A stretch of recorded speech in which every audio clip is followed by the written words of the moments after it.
So Matthew, I just really want to thank you for being with us this morning.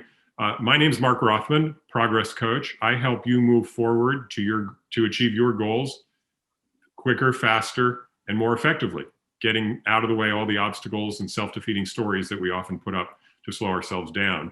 Matthew Jonas is a coach himself, a kind of big brother and mentor to me in this work. I met him through the remarkable men's practice as a facilitator of something that we call the mountain, and tremendous experience once a year for anywhere from 35 to 50 men to really identify their challenges, obstacles, blockages, blind spots, and connect with other men, something that doesn't happen much in society, certainly not as much, I think, as men really need. So Matthew, I just want to thank you for being with me this morning and with our viewers. Go ahead and introduce yourself and tell me what I didn't say. No, first of all, you said it great, and thank you.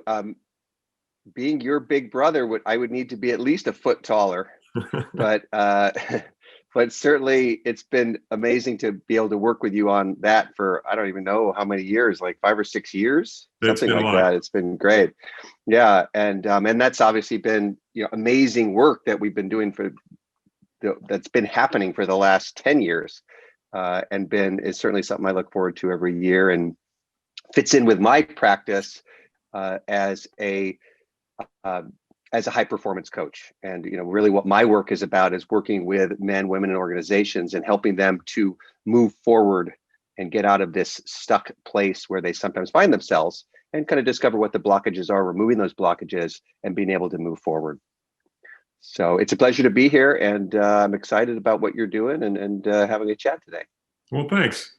So how did it start for you? Where was the entrance, the inflection point? Where did it start?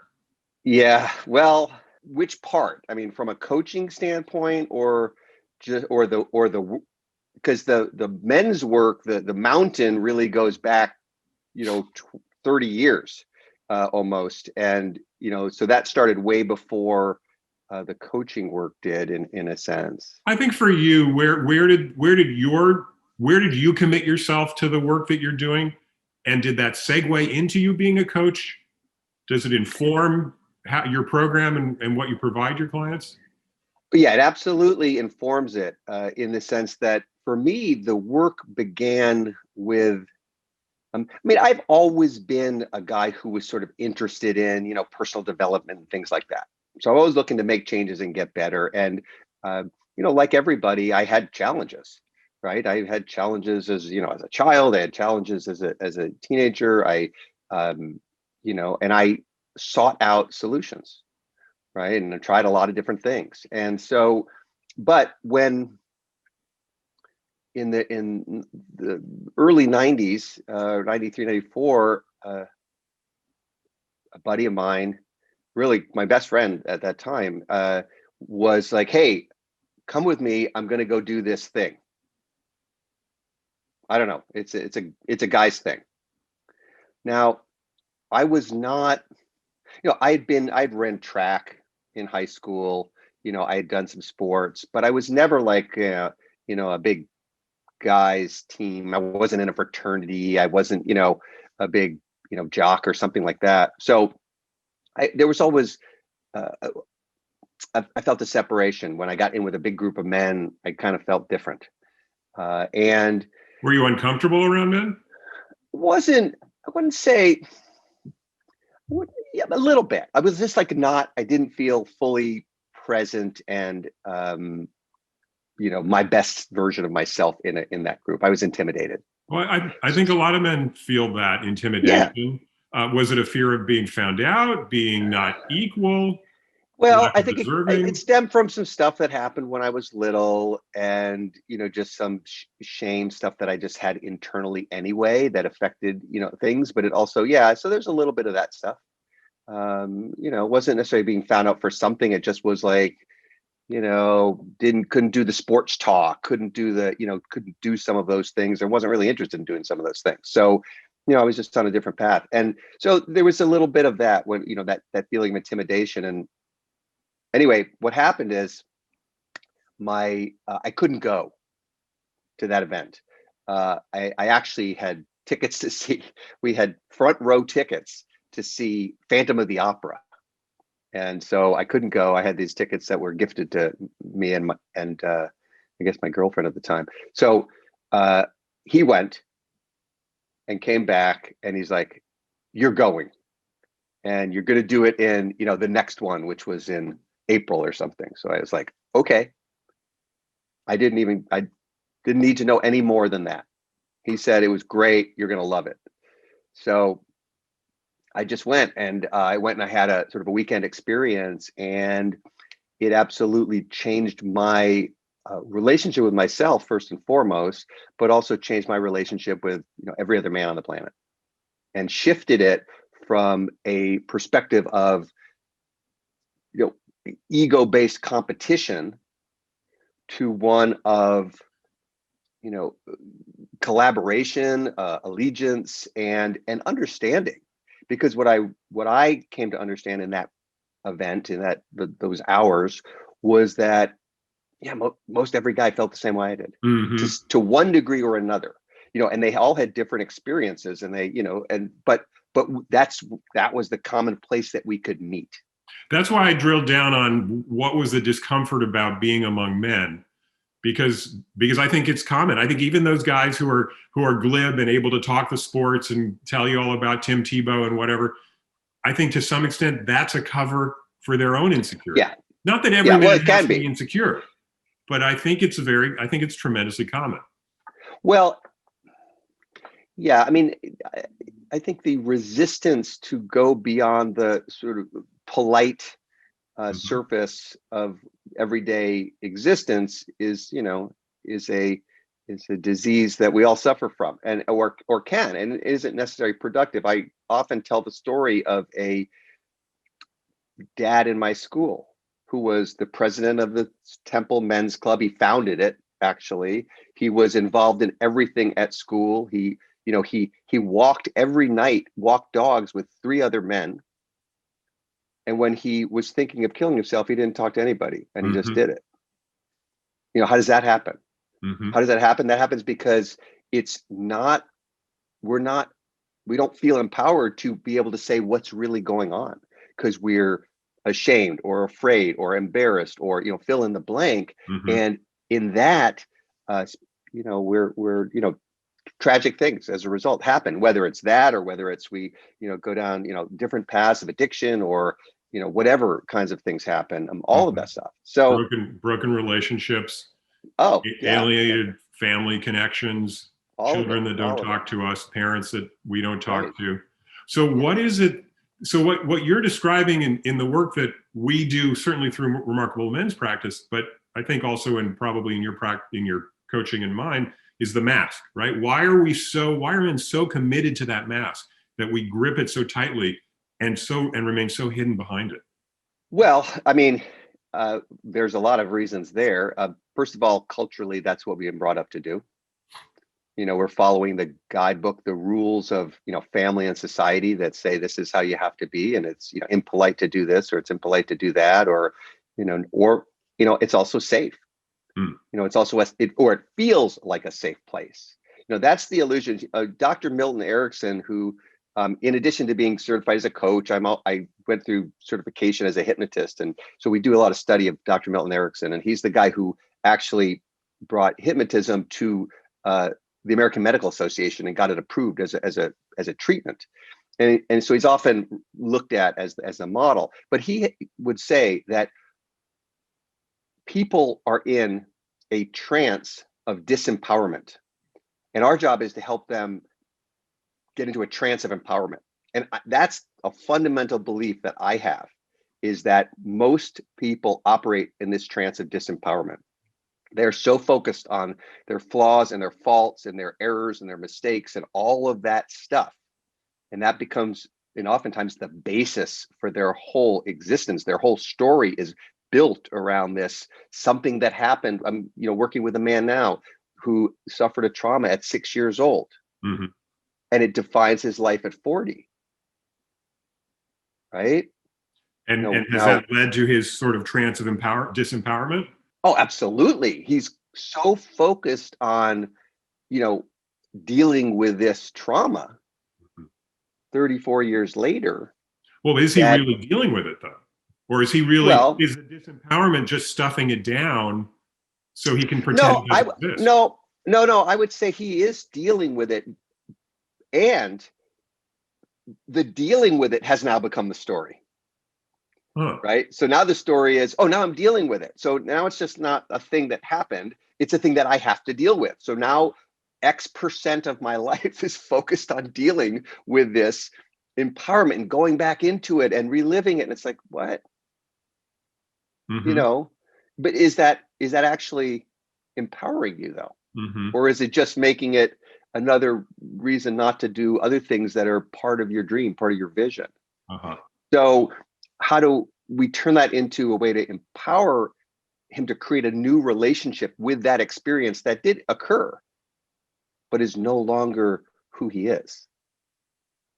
Right? I mean, in its entirety, he's much more than that now because he's had 34 years of life experience beyond Right. whatever happened. Right? So, how do we broaden his map of the world, bring all of that experience in as a way to inform what his future is going to be like, which may or may not include that. I mean, I always say when things like that happen, what we don't want to do is we don't want to push them away.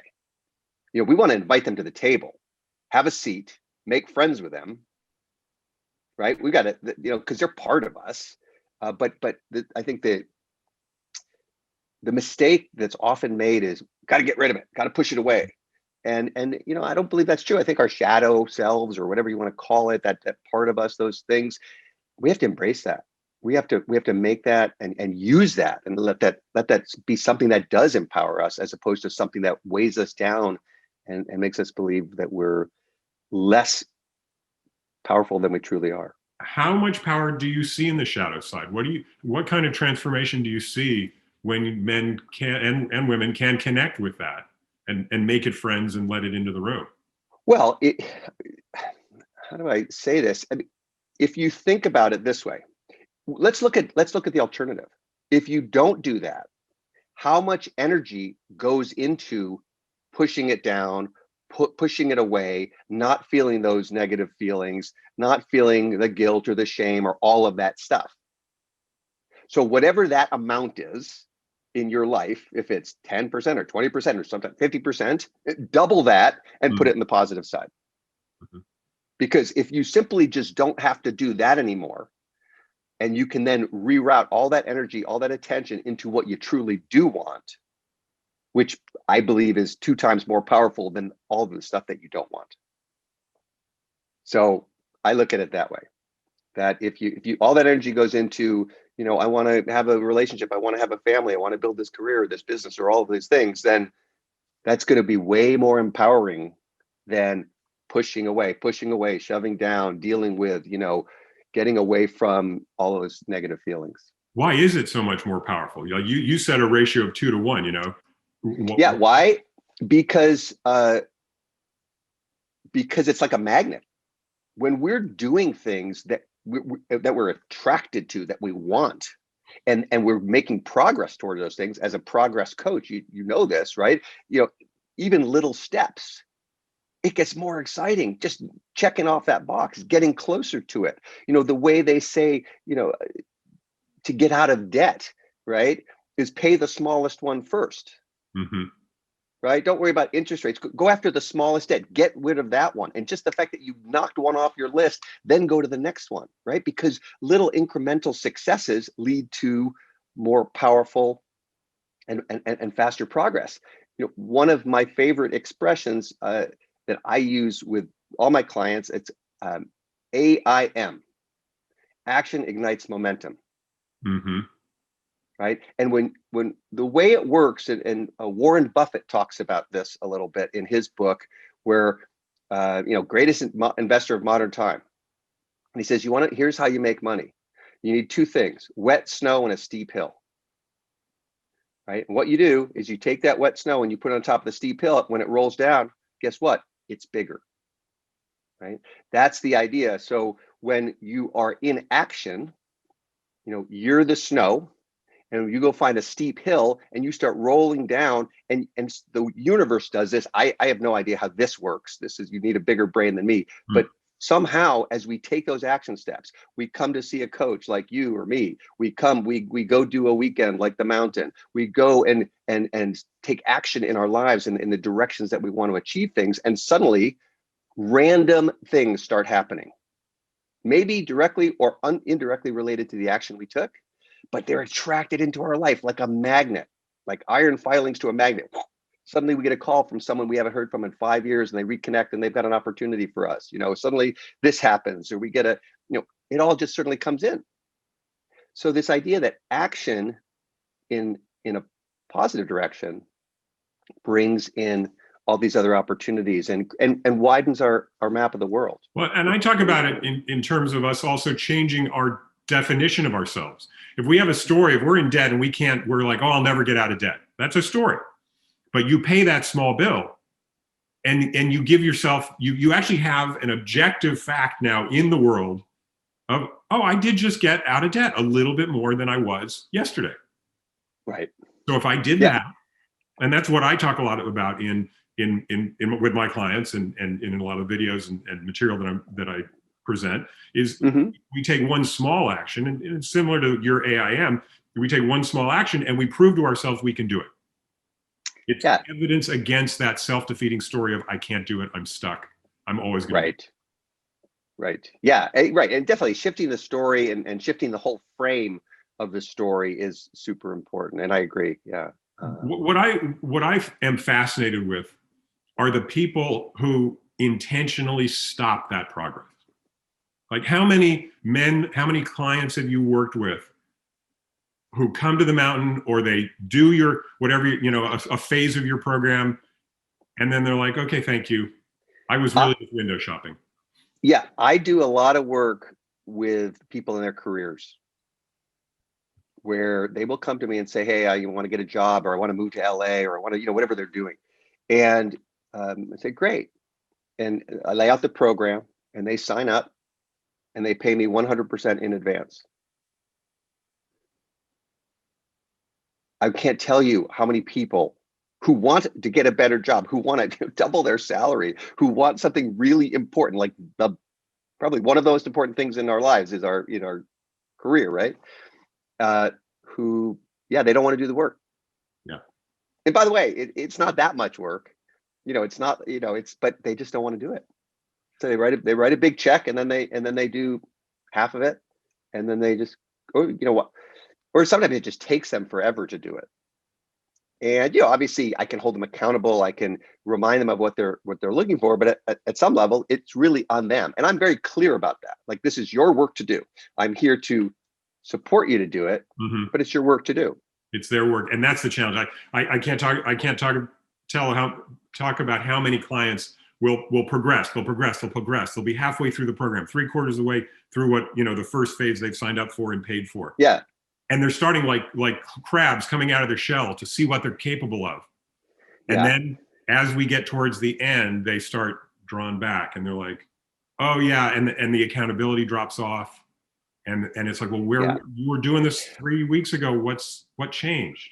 Well, I think a lot of it has to do with, there's this quick fix mentality in our society. Give me a pill to take care of it, to make it go away. What's the, what can I do that can just going to change all this? And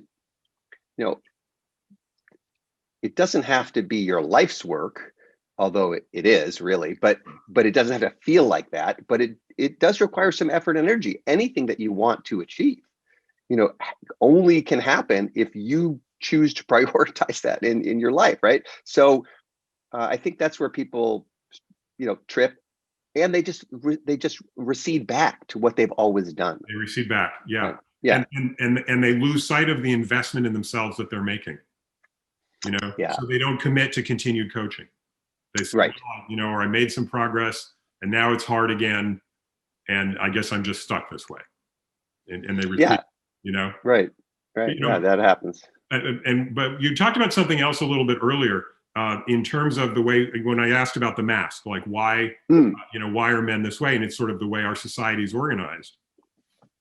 to what extent are we working to create a social revolution, a society revolution, to give men in particular the idea that they don't have to hide behind the mask, that there is actually a reality of connection with other men, a tribal experience, an opportunity for ask for help, so that if you're walking with three other men, you're walking your dogs with three other men, you don't go home that night and take a bottle of Seconal, Yeah. Well, I mean, I think in a small way, we're doing that. And we've been, like I said, I've been involved in doing that work for 20 years. And, it's making a dent, it's a big job. And there are a lot of great organizations, by the way, who are doing that work. So there is a movement there. And I think I actually think with this, next generation of men, because you're working with some men who are, could be my children, but, and that there's a little more openness to it. They haven't had the exposure or they haven't necessarily been given permission within society, but once they get it, they get it. Right. So my hope is that the work that we're doing, the work that the RMP is doing, can get to that next generation and really empower them to grab the reins and run with it and do the work that we're doing so that it continues. But it's because and by the way, even once you discover that place, and as I'm sure I've experienced both personally, even when I did that weekend, I say it changed my relationship with all men, which is true. And there's times when it didn't. There's times when I receded, when I was in a situation where I couldn't say it, where I went back to being, that guy with the mask on, even with the men I trusted the most, because I was ashamed or embarrassed of what was going on. And I needed, and here's the good news. I had those men, they knew me well enough to sniff it out and know there was something going on. Well, that's the power of being in a tribe. That's a lot of the work we do in men's circles is that we ask men to call us on our bullshit, on our blind spots. Right. And that's it. That's a skill. That's a skill that does take some training and experience. Once you even know you can do it, then there's the courage to do it. Right. Because every time you do it, there's that voice in our heads that's saying, well, that wouldn't be a nice thing to say. Right. Or I don't like confrontation, or I'm too tired. I don't want to stir up trouble. Yeah. Whatever it is. I mean, there's all of those things, right? So, and so so we call it a practice because it is practice, and it's practice that internally we can use to inform and improve our lives, and it's also practice we can use with others to both help them, but also help each other. And connected to that, and connected also to sort of the hope and vision you see in kind of the younger generation, I can also measure some of this work and to a certain extent, whatever social revolution we might be creating in the power of what it means for one man to be transformed. That for that one man, that changes 100%. And that's going to create a domino effect in everybody around him. When we talk with our men, we talk about you change you're going to change everything. You're going to change all your relationships, your work relationships. You're going to see dominoes happen that transform the world. This event that we've done for some years, which,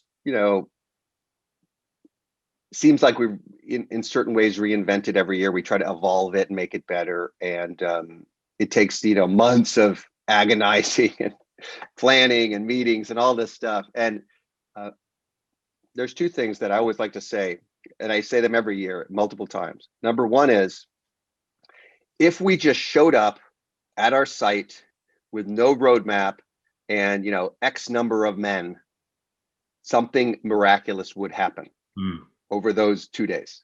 I don't know exactly what it would be, but I know something incredible would happen. So to some extent, mapping it all out and all the programs and all the stuff that we do is great, but I trust that something amazing would happen. That's just been my experience. The second thing is that if we all show up and like you said, only one man makes some significant change, something happens, his that repairs his relationship with his wife or his children or his career, just one thing, then it's all worth it. Mhm. Right? Because we can't predict what 50 guys are going to do. It's impossible. But so got to keep, for my expectations, I just think about it that way. And in that way, it sort of empowers me to go and do the work and put in the time and make it happen, because, it goes back to what we said, that little, chipping away at the situation. And, one man, we could look at examples all over the place. One man can influence millions. So it could be that tipping point that makes a difference in many people's lives.